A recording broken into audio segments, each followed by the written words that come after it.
যুক্তরাষ্ট্রের বিচার বিভাগ প্রকাশিত এপস্টেন ফাইলসের নথিতে দেখা যায় ২০১৭ সালে কাবার গিলাফের ৩টি টুকরো যুক্তরাষ্ট্রে পাঠানো হয়। চালানটি পাঠানোর ব্যবস্থা করেন সংযুক্ত আরব আমিরাতের ব্যবসায়ী আজিজা আল আহমাদি। তিনি আবদুল্লাহ আল মাআরি নামে এক ব্যক্তির সঙ্গে সমন্বয় করে কাপড়গুলো পাঠান।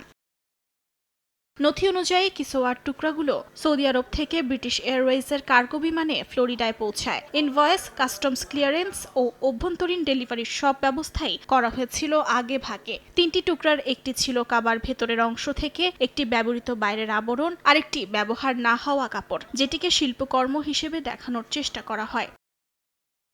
২০১৭ সালের মার্চে চালানটি পৌঁছে যায় এপস্টেনের বাসভবনে। সে সময় তিনি কারাভোগ শেষে যুক্তরাষ্ট্রে যৌন অপরাধী হিসেবে নথিভুক্ত। একটি ইমেইলে আহমাদি নিজেই এপস্টেনকে কিসোয়ার ধর্মীয় গুরুত্ব বোঝান। লেখেন, এই কাপড় স্পর্শ করেছেন কোটি কোটি মুসলমান, যাদের দোয়া, অশ্রু আর আশা এতে জড়িয়ে আছে।